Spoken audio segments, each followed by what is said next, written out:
나의 심사를 통촉하소서라는 제목으로 오늘 말씀을 증거하겠습니다. 시편 5편 말씀을 보았는데 1절을 보면 나의 심정을 헤아려 주소서라고 다윗은 간절히 기도하고 있습니다. 개역 한글에서는 이 부분을 나의 심사를 통촉하소서라고 이렇게 번역을 했습니다. 이것이 더 마음에 와닿는 것 같습니다. 그래서 말씀의 제목을 나의 심사를 통촉하소서라고 그렇게 정했습니다. 우리 다 같이 한번 외쳐보겠습니다. 나의 심사를 통촉하소서. 나의 심사를 통촉하소서. 본 시편 전체가 오늘 본문인데 1절부터 3절까지만 읽었습니다. 그러나 전체가 오늘 본문의 말씀입니다. 오늘 성경을 펴시고 이 말씀 우리가 묵상하는 가운데 큰 은혜를 받으시기 바랍니다. 본 시편은 아침의 기도로 알려져 있습니다. 이 시편은 다윗이 그 아들 압살롬의 반역 소식을 듣게 되었을 때에 드린 그런 찬양입니다. 그는 밤새 뒤척이다가 무거운 마음으로 아침을 맞이하였을 것입니다. 우리가 살다 보면 참 어처구니 없는 일들을 만날 때가 있습니다. 오해를 당하는 때도 있고요, 모함을 당하는 경우가 있고요, 나 자신의 능력으로는 어찌할 수 없는 무거운 일들을 우리가 만납니다. 그 가운데 자신의 한계성 때문에 깊이 절망에 빠지는 경우도 있습니다. 인생의 밤과 같은 시기. 그런데 그때에 어떻게 하느냐, 어떤 생각과 어떠한 결정을 하느냐에 따라 사람의 그 모습, 그 인생의 앞날이 크게 달라지는 것입니다. 오늘 본문의 말씀, 다윗이 아들 압살롬의 반역의 소식을 듣게 되었을 때에 그가 고백한 내용입니다. 이것이 오늘 우리에게 귀한 교훈을 줍니다. 그리고 그 어려움을 돌파할 수 있는 그 힘이 무엇인지, 우리가 또한 그 어려움 가운데서 무엇을 어떻게 해야 될지 깨닫게 해주는 것입니다. 오늘 이 시편의 기도가 그러므로 다윗의 기도로 마치는 것이 아니라 바로 나의 기도가 되어야 되겠습니다. 우리 성도님들의 기도가 되기를 주님의 이름으로 축원합니다. 첫 번째, 이와 같은 인생의 어려움 가운데 우리는 하나님께 나아가 간절히 기도해야 됩니다. 저를 따라서 크게 외쳐주시기 바랍니다. 하나님께 나아가 간절히 기도합시다. 아멘. 인생의 모든 문제는 하나님의 손에 달려 있습니다. 믿으십니까? 인생의 모든 문제는 하나님의 손에 달려 있는 것입니다. 다윗이 아들 압살롬의 반역에 대해서 들었을 때 얼마나 괴롭고 또 당황하였겠습니까? 그때 다윗은 군대를 소집한다든지 다른 기타의 조치를 취하지 아니하고 먼저 간절히 하나님 앞에 기도합니다. 그는 왕이었지만 하나님을 향해서 나의 왕, 나의 하나님이여 내가 부르짖는 소리를 들으소서라고 겸손한 자세로 기도합니다. 2절 말씀이죠. 나의 왕, 나의 하나님이여 내가 부르짖는 소리를 들으소서. 내가 주께 기도하나이다. 자신의 마음을 헤아려 달라고 간청하고 있습니다. 여호와여 나의 말에 귀를 기울이사 나의 심정을 헤아려 주십시오. 나의 심사를 통촉하소서 기도하고 있습니다. 다윗에게 있어서 기도는 문제 해결의 마지막 방법이 아니라 시작이었고 전체였습니다. 그는 절망하지 않고 확신을 가지고 하나님을 향한 믿음으로 기도하고 있습니다. 사랑하는 성도 여러분, 이것이 참으로 중요합니다. 우리가 갑작스러운 일을 만날 때에 내 힘으로는 어쩔 수 없는 일들을 만날 때에 우리는 하나님 앞에 나가 기도해야 됩니다. 지금 그러한 어려움을 겪고 계신 성도님이 계신 줄 압니다. 지금은 아닐지라도 그런 어려움이 인생에 꼭 찾아오게 되죠. 그것을 극복한 우리 성도님도 계실 것입니다. 그러나 한번 넘어섰다고 해서 그 다음에 평안한다고는 보장을 못하죠. 또 다른 어려움이 우리에게 다가옵니다. 그때 우리는 어떻게 해야 되겠습니까? 오늘 다윗이 여호와여 나의 말에 귀를 기울이사 나의 마음을 헤아려 주십시오. 하나님, 내 이 무너진 마음을 좀 돌아봐 주십시오. 나의 심사를 통촉하여 주시옵소서 기도했던 것처럼 간절한 마음으로 겸허한 자세로 하나님 앞에 나가야 될 줄로 압니다. 어제 수원에서 오신 장로님 4분을 만났습니다. 장로님께서 얼마 전에 큰 어려움을 겪으셨어요. 자녀가 3명 있는데요, 딸이 이제 20대 된 딸이 2명이 있습니다. 그리고 막내가 이제 막 20살이 되었는데 어렸을 때부터 장애를 가지고 태어났습니다. 일찍 조산을 한 가운데 장애를 가지고 태어났어요. 장로님도 그러하시고 그 부인 집사님도 그러하시고 그 아이에게 정성을 다 쏟아부었어요. 제가 수원에 있는 교회에서 사역할 때 그 모든 모습을 기억하고 있습니다. 병원에도, 재활병원에도 여러 번 갔고 수술도 여러 번 했고 그때마다 가서 기도해주고 그랬습니다. 그런데 그 아이가 얼마 전에 하나님 나라로 갔습니다. 세상을 떠났습니다. 세상을 떠나고 나니까 장로님께서 그리고 그 집사님께서 하시는 말씀이 가장 먼저 죄책감이 밀려오더라, 그 말씀하시더라고요. 그 마음이 무엇인지 압니다. 그래서 견딜 수가 없더래요. 장로님께서 새벽마다 가서 하나님 앞에 울부짖었답니다. 간절한 마음으로 기도했답니다. 하나님께서 깨달음을 주시더래요. 내가 불러간 것이다.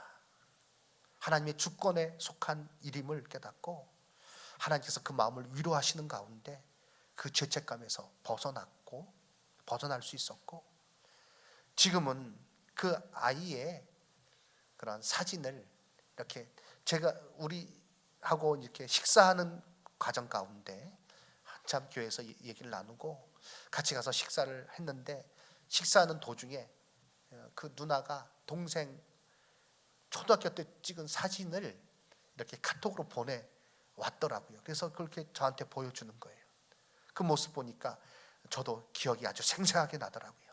그런데 그 사진을 보면서 이제 즐겁게 참 이때 활짝 웃으면서, 사진 찍기를 싫어했는데 이때만큼은 활짝 웃으면서 사진을 찍었다고 그렇게 말씀하시는 것을 보면서 하나님께서 그 마음을 많이 위로해 주셨구나, 하나님 말씀 가운데 많이 치료함 받았구나, 제가 느낄 수 있었습니다. 그렇죠. 다양한 문제들이 우리 앞에 있습니다. 전혀 예상치 못하는 일들이 우리 앞에 다가오는 경우가 있습니다. 내 힘과 내 능력으로는 어찌할 수 없는 일들을 우리가 만나기도 합니다. 그런데 그때 우리가 어떠한 모습으로 그 문제를 맞이하고 있습니까? 우리가 그때 어떻게 태도를 취하고 있습니까? 오늘 다윗은 그 아들 압살롬의 반역 소식을 듣고 하나님 앞에 간절한 마음으로 기도하고 있습니다. 하나님, 나의 말에 귀를 기울이소서. 나의 심정을 헤아려 주시옵소서. 나의 왕, 나의 하나님이여, 내가 주께 부르짖습니다. 이 아침에, 이 절망의 아침에, 그러나 하나님 나의 소리를 들으심을 내가 믿고 주께 기도하고 바라리이다. 기대와 소망을 하나님께 갖고 있습니다. 기도라는 것은 무엇입니까? 바로 하나님을 향한 기대와 소망을 놓치지 않는 것입니다. 사랑하는 성도 여러분, 우리가 아무리 어려운 일을 만날지라도 그러나 하나님을 향한 기대와 소망을 놓치지 않는 가운데 우리는 그것을 이겨낼 수 있고 하나님의 은혜 가운데 능히 그것을 극복하고 복된 삶을 살아가게 될 줄로 믿습니다. 그것이 참으로 중요합니다. 다윗뿐 아니라 여러 시편의 저자들이 동일한 마음으로 하나님 앞에 기도합니다. 하나님만을 바라보면서 기도합니다. 시편 73편 25절 이하의 말씀에 무엇이라고 고백하고 있습니까? 하늘에서는 주 외에 누가 내게 있으리요? 땅에서는 주밖에 내가 사모할이 없나이다. 내 육체와 마음은 쇠약하나 내 육체와 마음은 쇠약하나 하나님은 내 마음의 반석이시요 영원한 분깃이시라. 그렇습니다. 바로 이와 같은 고백으로 주 앞에 나갈 때 거기서부터 문제가 해결되는 것입니다. 모든 어려움 앞에서 먼저 하나님 앞에 기도하는, 하나님 앞에 나아가는 진실한 마음으로 하나님 앞에 부르짖는 저와 여러분 다 되시기를 주님의 이름으로 축원합니다. 문제 앞에서뿐 아니라 사실은 우리의 매일 생활 속에서 매일의 그런 삶 가운데 기도해야 되죠. 매 순간 우리는 하루하루의 삶을 주 앞에 맡기면서 기도해야 할 줄로 압니다.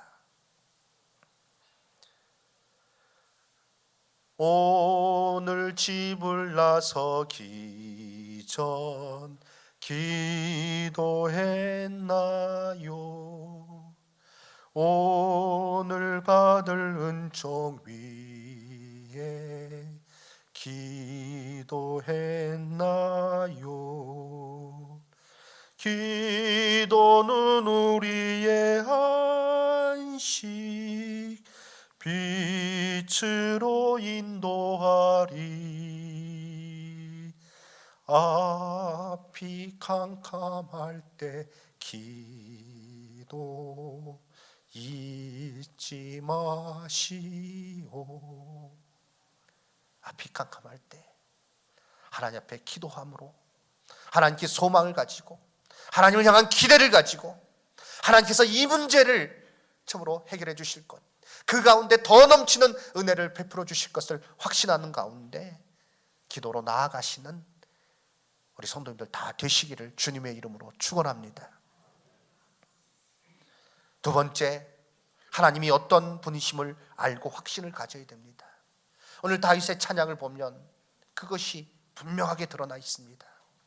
다윗은 하나님께서 악인들, 교만한 자들, 행악자들, 거짓말하는 자들, 피 흘리기를 즐기고 속이는 자들을 싫어하실 것, 그들을 벌하실 것을 확신하며 고백하고 있습니다.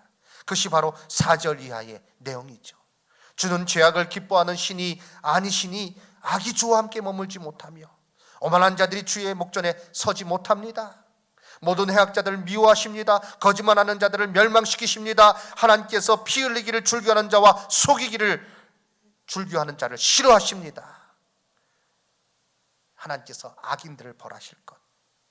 그러나 하나님의 은혜 가운데 살아가는 자, 그들에게 복을 주실 것을 확신해야 됩니다. 12절 말씀, 오늘 시편 5편 12절, 여호와여 주는 의인에게 복을 주시고 방패로 함같이 그 은혜로 그를 호위하시리이다. 확신입니다. 하나님을 향한 믿음으로 하나님께서 어떤 하나님이심을 분명히 깨닫고 그 확신 가운데 살아가는 것입니다.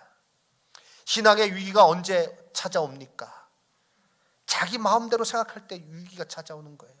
하나님께서 어떤 하나님이신지 분명히 보여주셨음에도 불구하고 그것을 인정하지 아니하고 자기 생각대로 판단할 때 신앙의 위기가 찾아옵니다. 시편 73편 2절 이하 3절 말씀에 이 시편 기자는 나는 거의 넘어질 뻔하였고 나의 걸음이 미끄러질 뻔했다. 완전히 실족할 뻔했다는 것입니다. 완전히 무너질 뻔했다는 거예요. 이는 내가 악인의 형통함을 보고 오만한 자를 질투하였습니다. 악인의 형통함을 보고 오만한 자를 질투하였다. 참 부럽다, 이렇게 생각했다는 거죠. 하나님께서 악인을 벌하시고 그러나 하나님을 찾는 자, 하나님을 의지하는 자에게 복을 주시는 하나님이심을 분명히 드러내셨음에도 불구하고 이 시편 73편에서 시편 기자가 잠깐 그것을 놓친 거예요. 그래서 악인의 형통함을 보면서 야, 참 부럽다. 어떤 단편적인 그런 일들을 보면서 야, 어떻게 하나님 말씀이 맞는 것 맞나? 왜 저렇게 악한 자들이 형통하고 있지? 저들이 저렇게 평안하지? 그리고 자신의 모습을 보니까 자신은 너무 괴로워요. 나는 하나님 섬긴다고, 나는 하나님 말씀대로 살아간다고 하는데 왜 내 일은 이렇게 되어지지 않지?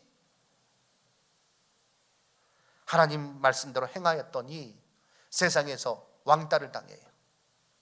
물질적인 손해를 봐요. 사람들이 외면해버려요. 그 가운데서 우리가 어려움을 겪을 수 있습니다.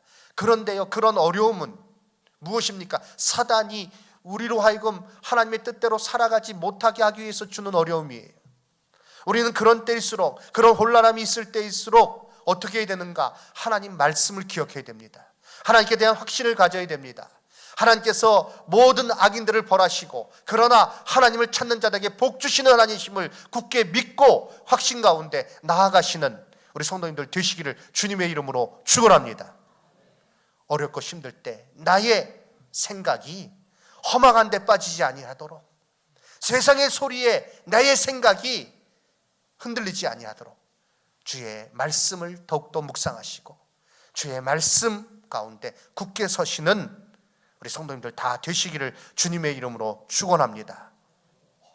하나님께서 하나님을 기쁘시게 하는, 하나님께서 우리에게 주신 말씀 가운데 하나님께서 하나님을 기쁘시게 하는 믿음이 무엇인지 가르쳐 주셨습니다. 그 믿음을 소유하는 우리 성도님들 되시기 바랍니다.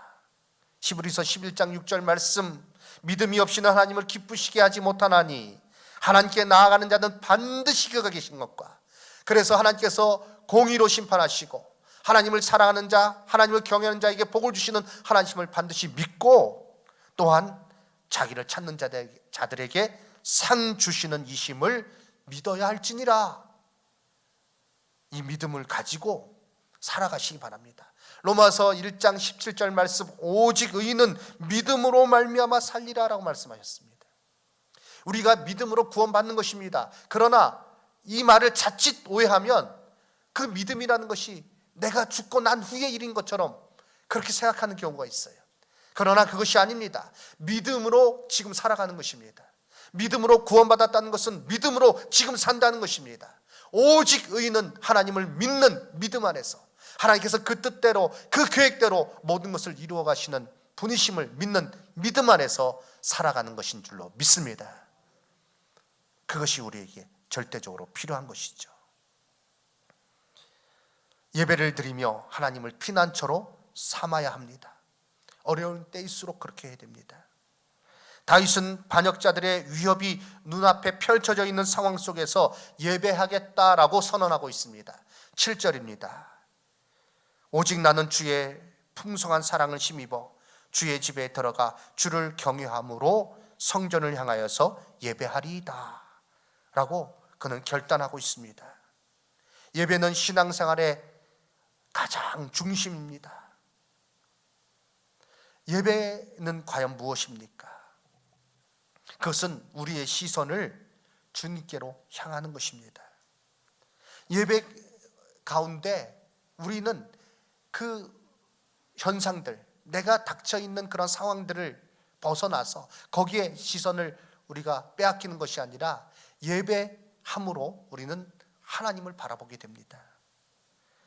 우리가 성시교독 오늘 했는데요, 내가 주의 권능과 영광을 보기 위하여 이와 같이 성소에서 주를 바라보았나이다 라고 시편에서는 고백하고 있습니다.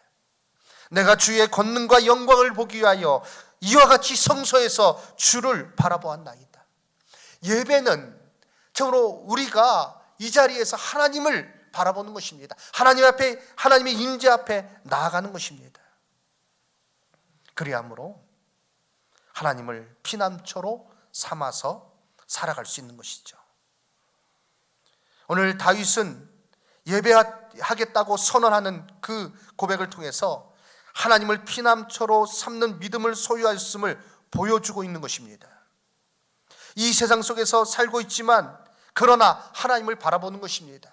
엄연한 그런 현실이 내 앞에 펼쳐져 있지만 거기에만 눈을 빼앗기는 것이 아니라 하나님을 바라보는 예배함으로 하나님을 바라보게 되는 것이죠. 그리고 그 안에서의 그런 보호하심을 확신하는 것입니다. 기뻐하며 살아갈 수 있는 것입니다. 다윗은 11절에서 그것을 고백하고 있습니다. 11절 말씀을 다 같이 한번 읽겠습니다. 그러나 주께 피하는 모든 사람은 다 기뻐하며 주의 보호로 말미암아 영원히 기뻐 외치고 주의 이름을 사랑하는 자들은 주를 즐거워하리이다. 아멘. 어떻게 이렇게 고백할 수 있을까요? 그 위험한 천각을 다투는 그 상황 가운데 그러나 주께 피하는 자들은 다 기뻐하며 주의 보호로 말미암아 영원히 기뻐 외치고 주의 이름을 사랑하는 자들은 주를 즐거워하리이다. 바로 예배자가 누리는 은혜인 것입니다. 하나님께서 진실한 예배자에게 그와 같은 복을 허락하여 주시는 것입니다. 그러므로 예배는요, 험한 세상 속에서 천국의 기쁨을 미리 맛보는 축제입니다. 시편 100편 1절에서 3절 말씀, 온 땅이여 여호와께 즐거운 찬송을 부를지어다. 기쁨으로 여호와를 섬기며 노래하면서 그의 앞에 나아갈지어다. 여호와가 우리 하나님이신 줄 너희는 알지어다. 그는 우리를 지으신 자요 우리는 그의 것이니 그의 백성이요 그의 기르시는 양이로다 라고 고백하였습니다. 예배함으로 우리는 그 놀라운 기쁨을 누릴 수 있게 된다는 것입니다. 그의 보호하신 가운데 우리는 평안함을 누리는 것입니다. 그러므로 예배는 기쁨의 예배가 될 수밖에 없는 것입니다. 무거운 마음으로 예배당 문을 열고 들어왔을지라도 우리가 예배하는 가운데 하나님 앞에 나아가게 되면, 그래서 진실한 예배자로 하나님의 그 권능과 영광, 하나님의 보호하심, 하나님의 능력을 우리가 깨닫게 되면 나갈 때의 표정은 어떨까요? 기쁨으로 나가는 것입니다. 저는 여기 계신 모든 성도님들이 무거운 마음으로 왔을지라도 오늘 장로님께서 기도하신 것처럼 힘든 어려운 일 만나서 무거운 마음으로 이 자리에 왔을지라도, 그러나 이 시간에 주의 그 보호하심과 그의 사랑, 그 놀라운 은혜를 깨닫고 기쁜 마음으로 이 예배당 문을 나서시는 모든 성도님들 되시기를 주님의 이름으로 축원합니다.